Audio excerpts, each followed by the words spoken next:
మనం జ్ఞాపకం చేసుకుంటూ ఆయన ఏ విధమైన స్థితిలో దేవుని సన్నిధిలో నిలబడగలిగిన వాడుగా కనబడుతున్నాడో విషయాలు మనం జ్ఞాపకం చేసుకుంటే ఇతని యొక్క ప్రత్యేకత దేవుని యొక్క సన్నిధిలో పుట్టక మునిపే దేవుని సన్నిధిలో తన యొక్క స్థితిని బట్టి ప్రతిష్ఠించబడిన వాడిగా కనబడుతూ ఉన్నాడు.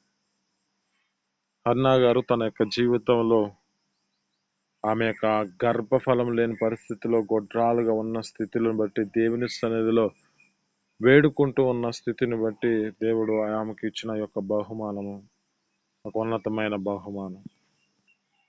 ఇతని యొక్క స్థితిని గుర్తు చేసుకుంటే ప్రార్థన ద్వారా లభించబడిన వాడిక బహుమతిగా వాడిగా కనబడుతూ ఉన్నాడు.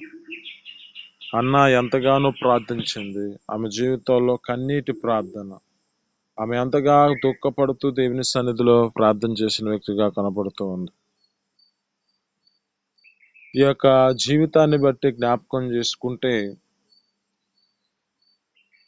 ఆ యొక్క దేవుని యొక్క స్వరమును విన్న వ్యక్తిగా, అంటే బాల్య దినము నుంచి తన జీవితంలో జ్ఞాపకం చేసుకుంటే ఆమె తన యొక్క స్థితిని బట్టి దేవుని సన్నిధిలో ప్రతిష్ఠించిన వ్యక్తిగా కనబడుతుంది. ఈ ప్రతిష్ఠించిన సమయంలో దేవుని స్వరాన్ని వింటున్నాడుగా కనబడతాడు. అంటే ఇక్కడ మొదటి సామ్యుల గ్రంథంలో 3వ అధ్యాయంలో ఉంటది. మొదటి వచనాల కాల జ్ఞాపకం చేసుకుంటే యెహోవా ఆ దినములలో ప్రత్యక్షమగుట అరుదు అంట. ఆ దినములలో అలాంటి ప్రత్యక్షమగుట అరుదు దినాలలో ఈ యొక్క బాలుడుగా బాల్యము దినములో ఉండగా ఆ వ్యక్తితో దేవుని యొక్క స్వరము, ఆ యొక్క వ్యక్తితో దేవుడు ఆ యొక్క మాటలు మాట్లాడుతున్నాడు. ఆ యొక్క మాటలు మాట్లాడడానికి దేవుని యొక్క స్వరము ఆ యొక్క వ్యక్తికి కనబడుతుంది. అంటే ఈ యొక్క చిన్న నాటి నుంచే దేవుని స్వరాన్ని విన్న వ్యక్తిగా కనబడుతున్న వాడిగా కనబడుతూ ఉన్నాడు. అక్కడ జ్ఞాపకం చేసుకుంటే సందర్భమును బట్టి ఏలి యొద్ద ఒక పరిచారకుడిగా ఆ సన్నిధిలో అప్పగించబడిన వాడిగా కనబడుతున్న వాడిగా ఈ యొక్క సమూయేలు గారు ఉంటున్నాడు. ఈ సమూయేలు గారు ఎప్పుడైతే ఉంటున్నాడో అప్పుడు దేవుని స్వరం చేత వినపడుతూ ఉంది. ఆ స్వరం వ్యక్తి ఆ నిద్ర సమయంలో ఆ యొక్క వ్యక్తి ఏలి వద్దకు వెళ్ళి అయ్యా పిలిచావయ్యా అంటున్నాడు. ఇలా ఒకసారి అయిపోయింది. మళ్ళా రెండోసారి అంటున్నాడు. రెండోసారి స్వరం వినపడుతుంది. మళ్ళా వెళ్ళి ఆ యొక్క సేవకుడి దగ్గరికి వెళ్ళాడు. అప్పుడు గ్రహించి ఈసారి చిత్తమును ఆయన సెలవమని చెప్పి దేవుని సన్నిధిలో ప్రార్థన చేయమని ఆ యొక్క దేవుని సన్నిధిలో ఆ యొక్క వ్యక్తిని అంటున్నాడు. సమూయేలుకి తెలుస్తుంది. ఈ యొక్క సమూయేలు గారికి దేవుడు ప్రత్యక్షమయ్యాడని ఆ యొక్క ఏలి యొక్క సేవకుడికి తెలిసింది. అన్నాడు. అక్కడ ఉన్న మాటలు బట్టి జ్ఞాపకం చేసుకుంటే ఆ యొక్క స్వరము చేత ఆ యొక్క వ్యక్తి వినని వ్యక్తిగా కనబడుతూ ఉన్నాడు. అంటే అతని జీవితంలో జ్ఞాపకం చేసుకుంటే ఒక్కటి ప్రార్థన ద్వారా అనుగ్రహించబడిన వాడిగా, బహుమానముగా అనుగ్రహించబడిన వాడిగా ఉన్న వ్యక్తి యొక్క సమూయేలు ప్రవక్త గారు. ఈయన ప్రవక్త కాదు, న్యాయాధిపతి కూడా. ఈ యొక్క యాజకుడిగా నడిపించబడిన వాడిగా కనబడుతూ ఉన్నాడు. ఇతని యొక్క జీవితంలో జ్ఞాపకం చేసుకుంటే ఒకటి దేవుని సన్నిధిలో ఆ యొక్క తల్లి చేసిన ప్రార్థన ద్వారా బహుమానముగా ఇవ్వబడిన వ్యక్తి. 2, ఇతని యొక్క స్థితి బాల్య దినము నుంచి దేవుని యొక్క స్వరమును వినిన వ్యక్తిగా కనబడుతున్నాడు. ఈ యొక్క 3వ అనుభవం ఏమిటంటే ఇతని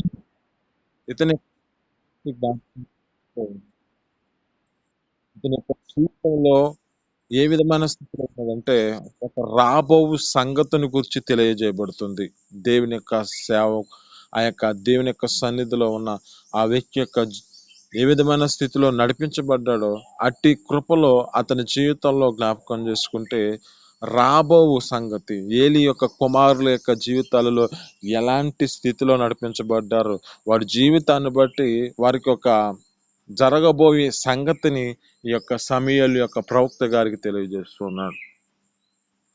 ఇతనిలో 3వ అనుభవం ఏమిటంటే రాబోవు సంగతిని గురించి తెలుసుకున్న వాడిగా కనబడుతూ ఉన్నాడు. జరగబోవు సంగతుల గురించి. ఇతని జీవితంలో ఇంకా ఏమిటంటే ఇశ్రాయేలులకు న్యాయాధిపతిగా, ఈ యొక్క వ్యక్తి కనపడుతూ ఉన్నాడు. అంటే ఈ ఇశ్రాయేలులకు న్యాయాధిపతిగా ఈ వ్యక్తి ఎలా నడిపించబడ్డాడు, ఎలాంటి స్థితిలో ఉన్నాడు అంటే, అతడు ఒక ప్రదేశంలో జ్ఞాపకం చేసుకుంటే మిస్పా అద్భుతంలో ఇశ్రాయేలు పాపం చేసిన ఫిలిష్తీయుల చేతిలో నుండి ఓడిపోతున్నప్పుడు సమూయేలు వారిని ప్రత్యాపడి కోరాడు. వారు మిస్పాలో ఆ ప్రార్థించగా ఆ దేవుని యొక్క సన్నిధిలో ఆ ఫిలిష్తీయులను ఓడించారంట. ఆ విజయానికి గుర్తుగా ఆయన అక్కడ ఎబెనేజరు అంటే ఇంతవరకు అక్కడ యెహోవాకి మనకు సహాయం చేసినని చెప్పి అక్కడ ఒక రాయిని నిలబెట్టాడంట.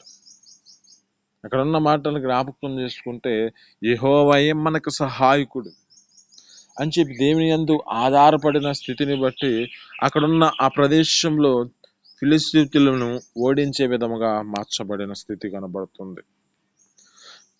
ఇంకా ఈ యొక్క వ్యక్తి అనుభవంలో జ్ఞాపకం చేసుకుంటే ఒక రాజులని అభిషేకించిన వ్యక్తిగా కనబడుతూ ఉంటాడు. ఇశ్రాయేలు రాజు మీదుగా ఆ యొక్క దినములలో కొనసాగించబడుతున్న సౌలు గారిని అభిషేకించాడు. ఇంకా జ్ఞాపకం చేసుకుంటే ఇతడు యెషయా కుమారుడైన దావీదు గారిని ఇశ్రాయేలులకు 2వ రాజుగా అభిషేకించిన వాడిగా కనబడుతున్నాడు. అయితే ఇతని జీవితంలో జ్ఞాపకం చేసుకుంటే ఒక ప్రత్యేకమైన స్థితి ఎందుకు కలిగింది అంటే, తల్లిదండ్రులు ఆ యొక్క తల్లి నడిపించబడిన నడకను బట్టి ఇతని జీవితంలో అలాంటి స్థితి కలిగింది. ఇదను మనం మీతో మాట్లాడుతున్న మాటను బట్టి మనకి కలిగిన మన యొక్క జీవితాలలో కుమారులే కానీ కుమార్తెలే కానీ మనకిచ్చిన వారిని మనం మన జీవితాలలో ఎలాంటి స్థితిలో నడిపించగలుగుతున్నాం. ఇక్కడ ఈ సమయంలో యొక్క ప్రవక్తని జ్ఞాపకం చేసుకుంటే ప్రవక్తని ఈ యొక్క ఏలియా కుమారుల ఉన్న దినాలలో వారి కుమారులతో పాటు పెరుగుతున్నవాడే. ఇక్కడ జ్ఞాపకం చేసుకుంటే వారితో కలిసి తిరిగిన వారి జీవితాలలో వారి అనుభవాన్ని నేర్చుకోలేదు. వారు ఎలా ఉన్నారు? దుర్మార్గులుగా ఉన్నారంట. దేవుని సన్నిధిలో కొనసాగించబడుతున్నారు, దేవుని యొక్క మందిరంలోనే ఉన్నారు, ఆ దేవుని యొక్క సేవలో పేరు చెప్పుకుంటూ నడిపించబడుతున్నారు. కానీ వారు దేవుని యొక్క మాటలను వారి యొక్క దేవుని యొక్క సన్నిధిలో ఆ యొక్క స్థితిని బట్టి మార్గాన్ని నడిపించబడలేని పరిస్థితిలో ఉన్నవారు. కానీ ఈ యొక్క సమూయేలు ప్రవక్త తన జీవితంలో చిన్ననాటి నుంచి దేవుని యొక్క సన్నిధిలో దేవుని యొక్క మార్గంలో తన యొక్క జీవితాన్ని కాపాడుకుంటూ పరిశుద్ధతను తన జీవితాన్ని ఏ విధమైన స్థితిలో నడిపించుకున్నాడు అంటే, అక్కడ అంటుంది లేఖనాలు చదివిస్తుంది, బాలుడగు సమూయేలు మనుషుల దయందును యెహోవా దయందును వర్ధిల్లుచూ ఎదుగుచూ ఉండెను అంటుంది. అంటే అతని జీవితంలో ఎదుగుదల, ఎలాంటి ఎదుగుదల? లోకానుసారమైన తన జీవితంలో పెరుగుతున్న స్థితి కనపడవచ్చు. ఆత్మానుసారంగా తన జీవితంలో ఎదుగుదల ఉంది.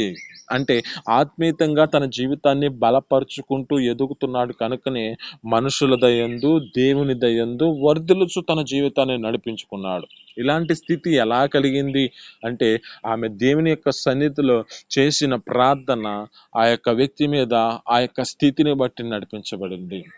ఇది నీతో మాట్లాడుతున్న మాటలను బట్టి మన యొక్క పితరులు చేసిన ప్రార్థన ఎలాంటి వృధా కాదు. మన యొక్క జీవితాలలో ఏ ప్రార్థన మన స్థితిని బట్టి అది ఒక్కొక్క దినమున ఒక్కొక్క సమయం పడుతుంది. సమయం నిమిషమే కానీ సంవత్సరమే కానీ నెలలే కానీ ఏ స్థితిలో మనం ప్రార్థన చేసినా ఆ ప్రార్థనకి దేవుడు జవాబును అనుగ్రహిస్తాడు. ఆమేన్, హల్లెలూయా. ఆ ప్రార్థన ఆలకిస్తాడు. కానీ మన జీవితాల్లో ఏం చేస్తూ ఉంటారంటే సందేహపడుతూ తమ జీవితాలు నడిపించబడతాయి. అందుకే ఒకసారి చెప్పాను, దిమనస్కుడికి అంట, ఆ దిమనస్కుడికి ప్రభు వలన తనకి ఏమైనా దొరికిద్దేమో అని తలంచుకొనకూడదు అంటుంది. అంటే మనము దేవుని యొక్క సన్నిధికి వచ్చిన మన జీవితాల్లో ఏం చేయాలి అంటే, ఆ మంచి ఈ శ్వాసము చేత నడిపించబడాలి. మనం అడుగుతున్నది మనం పొందుకున్నామని నమ్మాలి. అందుకే అంటున్నాడు కదా, ఆ హెబ్రీయులకు రాసిన పత్రికలో 11వ అధ్యాయంలో అంటున్నాడు, అంటే మన జీవితాల్లో ఈ శ్వాసం అన్నది అదృశ్యమైనవని ఉన్నవి అని, ఆ యొక్క అదృశ్యమై ఉన్న వాటిని ఉన్నవి అని నమ్ముటకు రుజువై ఉన్నది అంటున్నాడు. అంటే మన జీవితాల్లో అలాంటి స్థితిలో మనం నడిపించబడాలి. మన ప్రభువైన యేసుక్రీస్తు మనం చూడని వారమై ఉన్న దేవుని యొక్క సన్నిధిలో మన కొరకు తన రక్తాన్ని కాచాడని మనం విశ్వాసంతో దేవుని సన్నిధిలో కొనసాగించబడితే ఆయన సన్నిధిలో మన జీవితాలలో అనేకమైన దీవెనలతో నింపబడతాం. ఆయన యొక్క జీవితాల్లో జ్ఞాపకం చేసుకుంటే ఆయన పొందిన గాయాలలో మీకు స్వస్థత ఉందని గ్రహించిన వారి జీవితాల్లో ఆయనని వెంబడించగలిగితే ఆయన స్వస్థత పొందుకుంటారు. అందుకు నేను సాక్షిగా ఉన్నాను. ఎందుకంటే నా జీవితంలో నాకు కలిగిన ఒక బలహీనతను బట్టి దేవుని సన్నిధిలో నేను ప్రార్థించుకున్న ప్రార్థనను బట్టి ఆయన శక్తి ఆయన బలం నాకు అనుగ్రహించాడు. ఆ యొక్క చిన్ననాటి నుంచి జ్ఞాపకం చేసుకుంటే నాకు ఆ యొక్క నెమ్ము చేత నేను నింపబడిన వాళ్ళ స్థితిలో ఉన్నా. ఆ టాబ్లెట్లు వేసుకోకూడదు అని దేవుని యొక్క సన్నిధిలో 2014 సమర్పించుకున్న వాడిగా ఉన్నాను. దేవుని కృపను బట్టి ఆయన సన్నిధిలో నా జీవితంలో ఏ స్థితిలో నడిపించబడ్డానంటే ఒక ప్రత్యేకమైన స్వస్థత. అంటే ఒక జీవితంలో జ్ఞాపకం చేసుకుంటే దేవుని యొక్క లేఖనాలు సెలవిస్తున్నాయి. ఒక సింహాసనానికి వెళ్ళాలంటే మనం 7 మెట్లు ఎక్కాలి. 7 మెట్ల అనుభవంలో మన జీవితాల్లో కావాల్సింది కూడా సంపూర్ణమైన స్వస్థతను పొందుకున్నట్లుగా, వేరుబాటు జీవితంలో ఉండినట్లుగా అనేకమైన మాటలు ఉంటాయి. అక్కడ ఉన్న దాన్ని బట్టి జ్ఞాపకం చేసుకుంటే ఒకటి మారు మనసు పొందాలి. మన జీవితాల్లో పరిశుద్ధాత్మ చేత నింపబడాలి. ఆ దేవుని యొక్క సన్నిధిలో మన జీవితాలను బట్టి వేరుబాటు జీవితం నడిపించబడాలి. ప్రత్యేకంగా జీవించమంటాడు. ఎక్కడంటాడు? హెబ్రేయులకు రాసిన అపోస్తల కార్యాలు 2వ అధ్యాయంలో అంటాడు. ఏమంటాడు? మూర్ఖులకు ఈ తరము వారికి వేరై జీవించండి అంటున్నాడు. అంటే వేరుబాటు జీవితం ఉండాలి. సంపూర్ణమైన స్వస్థతకు మన జీవితాలను అప్పగించుకోవాలి. పరిశుద్ధతలో మన జీవితాలను కాపాడుకోవాలి. ఇలాంటి జీవితంలో 7 అనుభవాలు ఉన్నాయి. ఆ 7 అనుభవాలు మనం కలిగి ఉంటే ఆయన సింహాసనం మీద మనం కూర్చోవడానికి అర్హులుగా మార్చబడతాం. అయితే ఇక్కడ ఉన్న మాటలను బట్టి జ్ఞాపకం చేసుకుంటే ఈ యొక్క సమూయేలు యొక్క ప్రవక్తలో తన జీవితంలో జ్ఞాపకం చేసుకుంటే ఆ రాజులని అభిషేకించిన వాడు. ఇంకా ఇతని జీవితంలో జ్ఞాపకం చేసుకుంటే ప్రార్థనా యోధుడు. ఎలా అంటారంట? అంటే ఆయన అంటున్నాడు, ఏమంటున్నాడంటే నేను మీ కొరకు ప్రార్థన చేయుట మానిన యెడల యెహోవాకి విరోధముగా నేను పాపం చేసిన వాడును అంటున్నాడు. అంటే ఏమైంది ఇక్కడ జ్ఞాపకం చేసుకుంటే ఒక అనుభవాన్ని మనం నేర్చుకోవాలి. ప్రార్థన చేయకపోతే మనలో పాపం ఉన్నదని అర్థం చేసుకోవాలి.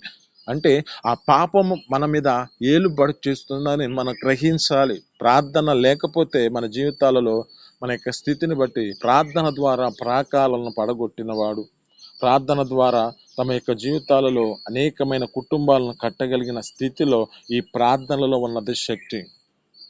అయితే ప్రార్థించటం మానకూడదు అంటున్నాడు. ఇక్కడున్న సమూయేలు యొక్క ప్రవక్తలో జ్ఞాపకం చేసుకుంటే ఈ యొక్క గొప్ప అనుభవం ఏమిటంటే ఆయన అంటున్నాడు, నేను మీ కొరకు నేను ప్రార్థన చేయకపోతే చేయుట మానిన యెడల నేను యెహోవాకి విరోధముగా పాపము చేసిన వాడనగుదును అంటున్నాడు అని ఆ యొక్క సమూయేలు పలుకుతూ ఉన్నాడు. ఇది ఎలా అంటే తన జీవితంలో ఒక ప్రార్థన పట్టుదల ఉన్నది కాబట్టి చూపిస్తున్న స్థితి అది. అలా ప్రార్థన చేస్తున్నాడు కనుకనే ఆ మనుషుల కొరకు ప్రార్థిస్తున్నవాడిగా కనబడుతున్నాడు కనుక అందుకే లేఖనాలు చెబుతూ ఉంటాయి. తిమోతిలకు రాసిన పత్రికలు 2వ అధ్యాయంలో ఉంటుంది. ఏమంటాడంటే అక్కడ అన్న మాటలు జ్ఞాపకం చేసుకుంటే మీరు సంపూర్ణ భక్తియు మాన్యత కలిగిన వారై నడిపించబడినట్లుగా నెమ్మదిగాను సుఖముగాను బ్రతుకు నిమిత్తము ముఖ్యంగా రాజుల కొరకు ఆ యొక్క మనుషుల కొరకు అంటున్నాడు. అక్కడ ప్రార్థన చేయండి అంటున్నాడు.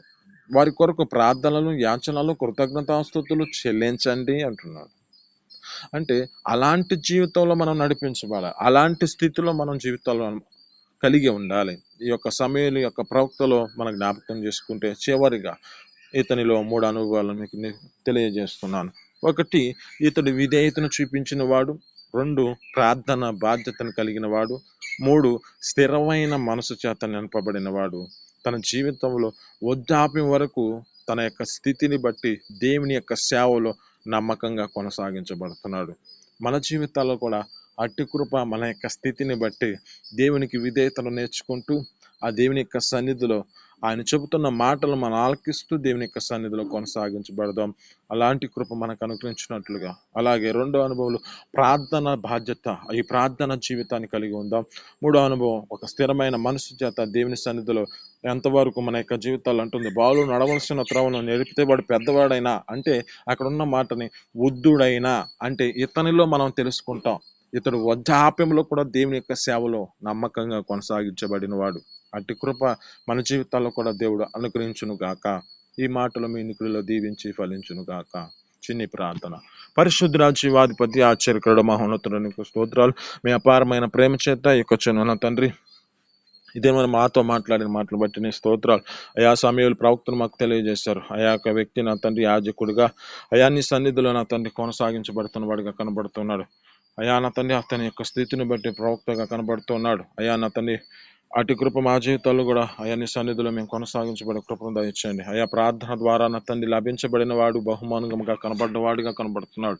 అయా నీ స్వరమును వినిన వ్యక్తిగా కనబడుతున్నాడు. అటు కృప మీరు అనుగ్రహించి మీ సన్నిధిలో సహాయం చేయండి. నీకు స్తోత్రాలు. ఇశ్రాయేలు ప్రజల మీదుగా రాయాధిపతిగా అయా కొనసాగించబడుతూ తన జీవితంలో ఒక నమ్మకమైన వారిగా జీవిస్తూ ఆ స్థితుల చేతిలోంచి దేవుని యొక్క సన్నిధిలో కృప చూపించాడు. అయ్యా నా తండ్రి అలాంటి కృపను పొందుకున్నట్లుగా మా జీవితాలు కూడా అనుగ్రహించి సన్నిధిలో సహాయం చేయండి. నీ స్వరం వినే వ్యక్తులుగా మార్చండి, కృపలో నిలబెట్టండి. నీకు స్తోత్రాలు తండ్రి. దేవానికి వందనాలు, స్తోత్రాలు. అయ్యా ఒక రాజులను అభిషేకించిన వాడిగా నా తండ్రి తన జీవితంలో కనబడుతున్నాడు కనుక నా తండ్రి అటు కృప మా జీవితాల్లో కూడా నీ సన్నిధిలో ప్రత్యేకంగా మా జీవితాలను కాపాడుకుంటూ మీ కృపలో నిలబెట్టుకునే కృపను దయచేయండి. నీకు స్తోత్రాలు తండ్రి.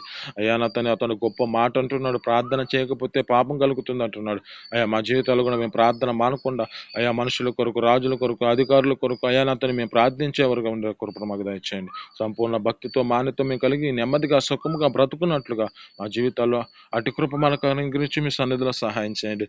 అయా ఇతనిలో నా తండ్రి అయా 3 అనుభవాలు మాకు నేర్పించిన దాన్ని బట్టి నీ స్తోత్రం. విధేయతను, ప్రార్థన బాధ్యతను అయా నా సన్నిధిలో స్థిరమైన మనసు చేత మాకు జీవితాల్లో నింపుకునే కృపను మాకు దయచేయమని యేసు పరిశుద్ధ నామములో పొందుకొని జీవిస్తున్నాం తండ్రి. ఆమేన్.